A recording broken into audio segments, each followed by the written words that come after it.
आं नोंनि बाजैखौसो सोंगोन फ्रेन्ड्स बाजै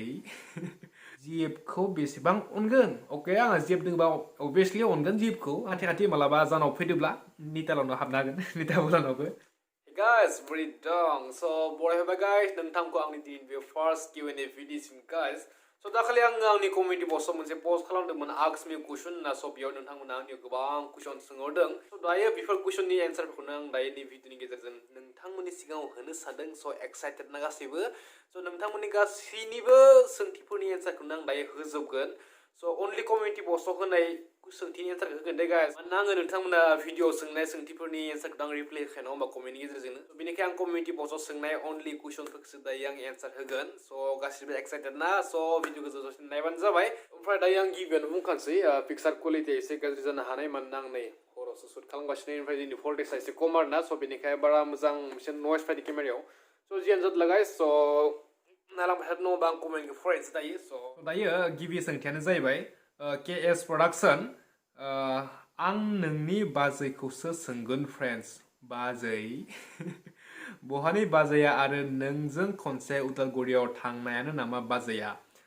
स फ्रेन्ड्स केएस प्रडाक्सन स नोंथांनि मुङा मा बेखौ मिन्थिया स कमेन्टआव खोन्थाहर नोंथाङा स नोंथांनि एन्सारखौ आं दसे उनाव होगोन दे दसे माने दसे भिडिअनि गेजेराव होगोन दे आं स नोंथाङा दसे नेनानै थाबानो जाबाय बे बाजै जिएफनि सोंथिखौ आं दसे उनाव होगोन आरोना स नेनानै थादो दसे ओमफ्राय पखिला नार्जारि नों बेसे फरायो नोंसा सोर सोर दं स मोजां कुइसन स आगै आंनि दायो आं फरायबाय थादों 5 सेमाव बिए 5 सेम खैराबारि कलेज जोंनि लकेल टाउन खैराबारि कलेजाव फरायगासिनो दायो आं डिस्ट्रिक्ट उदालगुरि आरोना ओमफ्राय न'आव सोर सोर दं माने जा आब' दङ जुरि आब' ओमफ्राय आंल'सो हा ओमफ्राय आब' आरो आं ओमफ्राय आइ आफा ओमफ्राय सासे आनै दङ जोंहा स बेनो ओमफ्राय रेसमा बिथाङा सोंदों हिरिम्बा मन्दिरनि बेसे गोजान जायो नोंसिना न'आ फ्रेन्ड्स स हिरिम्बा मन्दिरा जोंनिफ्राय खोलाहा जायो खोलाहा हमना ला 8 to 9 किल'मिटार्स आरोना स हिरिम्बा बाथौनिफ्राय जोंनि न'आ 8 to 9 किल'मिटार्स साहा फैबा जोंहानि न'खौ मोनगोन अके स बेनो आरोना एन्सारा स नेक्स्ट कुइसन एमिन बसुमतारी जिएफ दंना गैया ब्र आंनि थाखाय बिनो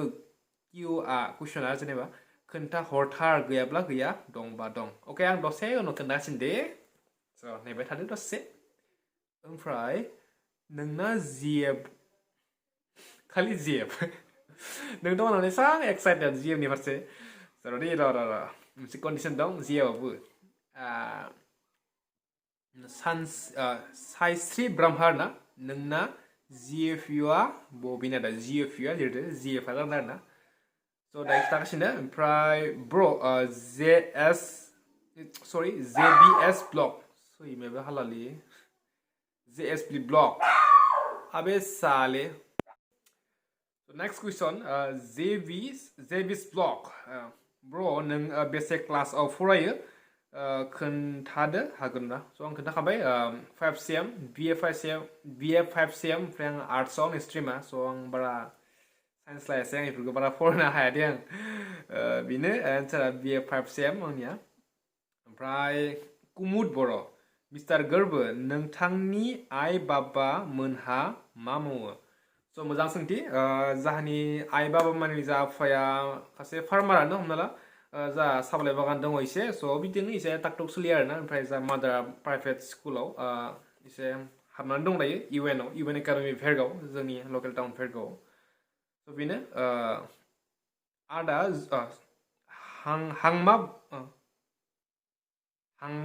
हांमान बर' हा आदा जुरि आरो नितामनिया नोंनि मा जायो स बेयो गोबां कमन कुइसन गोबां आंनि सिगांनि भिडिअफोरावबो बेफोर कुइसनफ्रा गोबां फैगासिनो स आं दायो नैबे भिडिअनि गेजेरजों बेखौ क्लियार खालामगोन स जुरि आब'आ जादों आंनि असे आब' उदै थाइसेनिनो जों आब' आरो आं स ओमफ्राय निता आब'आ जादों जा दादिनि फिसाजो स दादिनि फिसाजो बियो ओमफ्राय जा आब'आ आंनि असे आब' स बेनो ओमफ्राय न'आवबो खाथि मालाबा जानाव फैदोब्ला नितालावनो हाबनो हागोन निता आब'लानावबो ओमफ्राय नेक्स्ट सोंथियानो जाहैबाय तुलिका मुसाहारि ओमफ्राय बेयाव बिथाङा सोंदों आदा नोंजों थानाय उन्दैया सोर आदाया बेसेबां फरायखो ओमफ्राय आदाया इयुनाव मा जानो लुबैयो आदा अननानै आंनिखौ रिप्लाय खालाम नङाबा आं दुखु मोनगोन अके मानो रिप्लाय खालामा जानो आं नङा होमबा ओमफ्राय तुलिका मोसाहारि आगैया आंखौ गोदोनिफ्रायनो गोबां SMS कमेन्ट खालामबाय थायो स' थेंक इउ स' माच बिदि लाभ एन्ड सापर्ट देखायनायनि थाखाय स' बिथाङा सोंदों आदाजों थानाय उन्दैया सोर स' उन्दै माने आं बुजिखाबाय बेयो आगैखौ होनदों स' बेयो जादों जाहा आइनि बिनानावनि फिसाजो जा तुब्बु मायो बियो नामा जाबाय तुब्बु ओमफ्राय स' बेनो ओमफ्राय बेलेग साना आरोना स' आगै निजा आगै आदाया बेसेबां फरायखो स' आं खोन्थाबाय 5cm डिग्री बिए फार्स्ट सेम स' ओमफ्राय आदाया इयुनाव मा जानो लुगैयो ओमफ्राय आंनि इयुनाव जानो लुगैनायानो जाबाय स' जिहेतु आर्ट्सआव फरायो नङा होमबा आर्ट्स मानेथ' मा बुंनो मास्टारनि लाइनावसो थांखायो स' बेनो इयुनाव माबा मोनसे खाबु मोन्दोंबा जागोन मास्टार फरायनो हाबगोन ओमफ्राय दायो आं टेट होदोंमोन बेबो थांबाय उरायलांबाय टेट होदोंमोन टेटआबो उरायलांबाय स' टेटआव मोनबाथ' मोनबाय बेनो आरो इयुननि थांखिया बेनो ओमफ्राय आदाया र' मा होनो अननानै अके आं रिप्लाय होबाय ना स' नोंथाङा गोजांबाय ना स' थेंक इउ तुलिका बसुमतारी स' मुसाहारि सरि ओमफ्राय गबिन्द बि अफिसियेल बिथाङा सोंदों बाजैनि सोमोन्दै सोंनो सानदोंमोन आं अके दसे नेटवाव र' अके जोबसिगोन र' बेनिफ्राय बर' नितामनि लाहादो नोंसादो मा जायो आरो नितामनि लाहा साबोसे न'खराव स' आं खोन्थाखाबाय दादैनि फिसाजो नितामनिया ओमफ्राय नितामनि लाहा बिफा दोङो बिमा दोङो नितामनि ओमफ्राय सासे बिबि दोङो स' बेनो बिखिनियानो ओमफ्राय लबित बसुमतारी नों मा क्लास आवहाय फरायग्रोबा आं खोन्थाखाबाय 5cm डिग्री 5cm आर्ट्स बोहैथि बसुमतारी आं नोंसोरनि भिडिअखौ नायो आरो आब'नि जुरनि भिडिअखौ नायो स' थेंक इउ स' माच ओमफ्राय जुजु एक्सट्रा टपिक जुजु एन्सार होदे जिएफआ माहानि आरो भिडिअआव पिकखौ दिन्थिना हो बाब्रे पिक्सारा लुबैबाय बियो जुजु र' जुजु बिथाङा जों गामि खाथिनिनो र' दे र' दसेनो मोनगासिनो दे जुजु र' सनालि गयारि नोंहा खालि जिएफ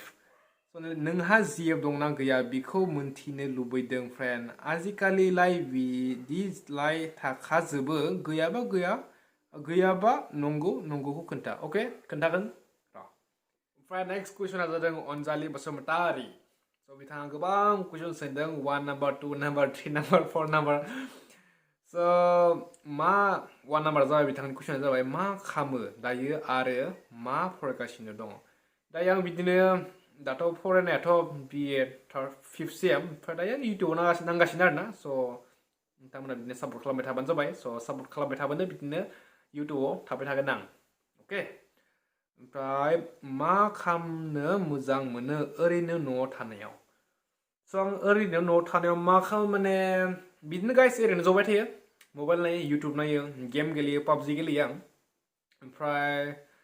बेनो आरो जेबो खामानि गैया जायो लोङो थायो बेरायनायानोसै आंनिया माथो आरोलाय ओमफ्राय मा ओंख्रिखौ नों बांसिन जानो मोजां मोनो अके अमा बेदरानो बेस्ट बेलेग बुङा अनलाफोराबो जायो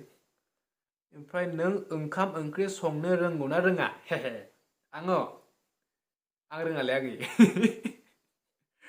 आङो ओंखामखौ एसे रोङो नाथाय ओंख्रिखौ आं संफेराखै खानसेबो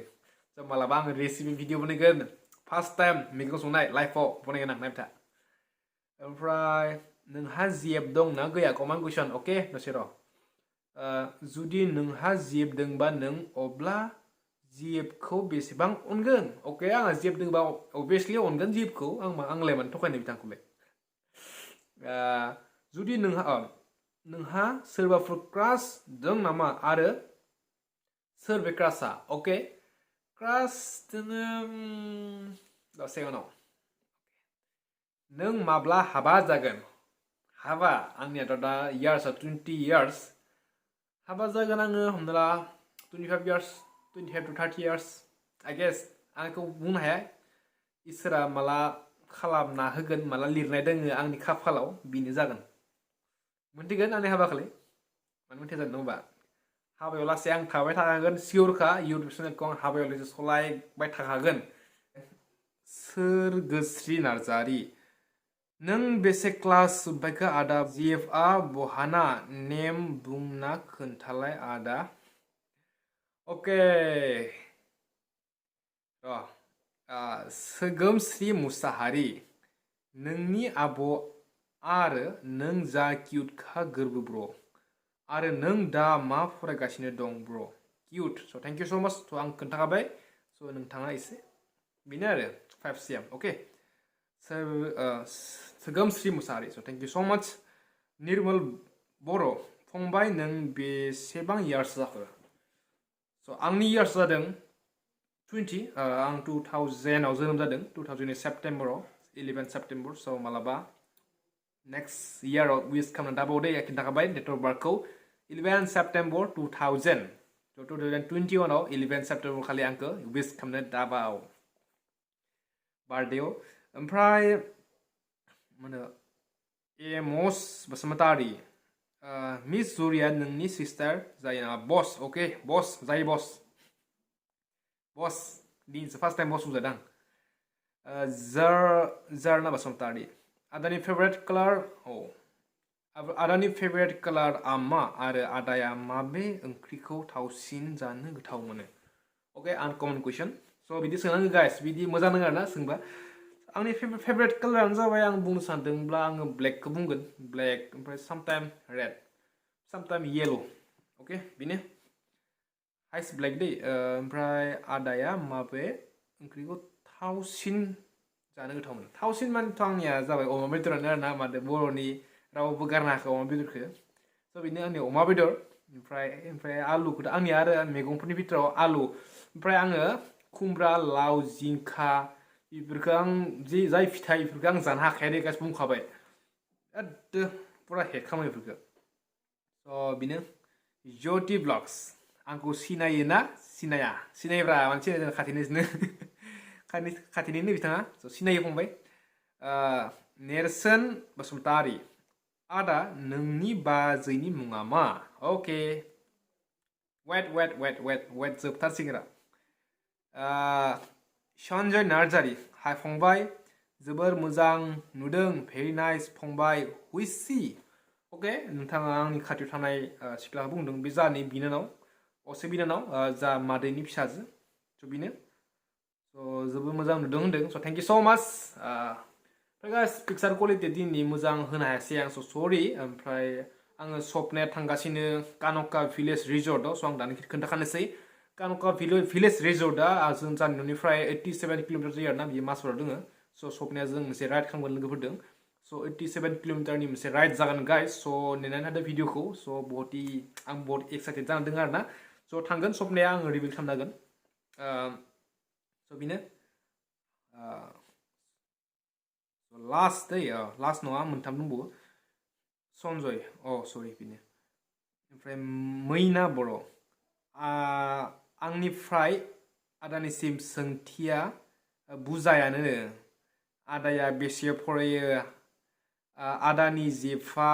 बेसे फरायो आरो मा गामिनि मा मुं अके अके खोनागासिनो र' स' आं मबाइला गाइस गोबां फिसा नै आइनि मबाइल बिराद फिसा बेनिखाय आं नुथाराखै दै आं बारा फरायनो हाखाया आखरानो निसा नुजादों दसमि ब्रह्मा बाजैया बहानि दादा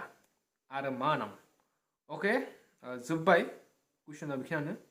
ओमफ्राय नोंथांमोना भिडिअआवबो गोबां कुइसन सोंगासिनोमोन स' बेफोरखौ आङो रिप्लाइ होखायो नङा होमबा स' मेन टपिकआनो जाबाय जिएफ नङा होमबा नोंथांमोननो आंनि जिएफखौ नांगोन स' आंहा जिएफ दंना गैया स' बे बाथ्राखौ आङो जिहेतु नोंथांमोना आंनाव सोंदों स' आंबो मोनसे नोंथांमोननो मोनसे माबा होनसै आरोना मा होनो मोनसे खोथा होनसै आरोना स' जेब्लासिम आंहा 10K साबसक्राइबार जागोन गाइस अब्लासो आं खिन्थानोसै दे नोंथांनि इन्टारेस्टखौ जागोन जाया स' थाबैनो 10K साबसक्राइबार खालामना होदों स' अनलि 3900 साबसक्राइबार दा बाखि दङ 10,000 जानो स' नोंथांमोना सापर्ट होयोबा नेक्स्ट मान्थफोरावबो जागोन आरोना 10,000 साबसक्राइबार स' नेक्स्ट मान्थआवनो आं नोंथांमोननि जे मेन सोंथि बेखौ आं होगोन स' थाबैनो खालामनो होदो गाइस स' आंबो खोथा होबाय दै स' गाज्रि मोननाङा आरोना स' ओमफ्राय जागोनबा जागोन कमेन्टआव खोन्थाबानो जाबाय स' आसा खालामो नोंथांमोना आंनि बुंनायखौ मानिनानै लागोन स' बेखिनियानोसै गाइस दिनैनि भिडिअ'आ स' भिडिअ'खौ मोजां मोनदोंबा लाइक शेयार खालामदो लोगोफोरदो हा लोगोफोरदो नोंथाङाथ' आं सिनायखायो नङा होमबा ओमफ्राय आंखौ सिनायो लोगोफोरनो शेयार खालामनो आरोना वाट्सएप स्टेटास फेसबुकफ्राव एसे हायोबा शेयार खालामना हो स' आंहाबो एसे मोजां नांगोन स' बेनो गाइस लोगो मोनसे गाइस नेक्स्ट भिडिअ'जों स' नेक्स्ट भिडिअ'आ बडि धामाका फैगासिनो कान'का भिलेज रिजर्टनि फैगासिनो गाइस स' 200 something किल'मिटारनि जोंहा राइड जागोन थांलाय फैलाय आरोना 200 जागोन स' आइ एम भेरि एक्साइटेड ओमफ्राय गाबोन आं हेलमेट बायनो थांगोन स' हेलमेट बायनायनि भिडिअ'खौबो आङो लाबोनोबो हानाय लाबो जानो हानाय आरोना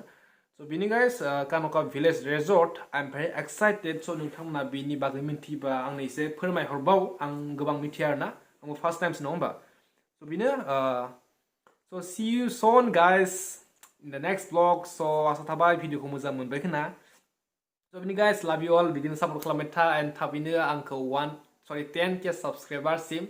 स' हेटारदै लोगोफोर स' 10k साबस्क्राइबार मोनहैबानो मोनहैनाय लोगो लोगोनो नोंथांनि एन्सारा मोनगोन स' अके बाय बाय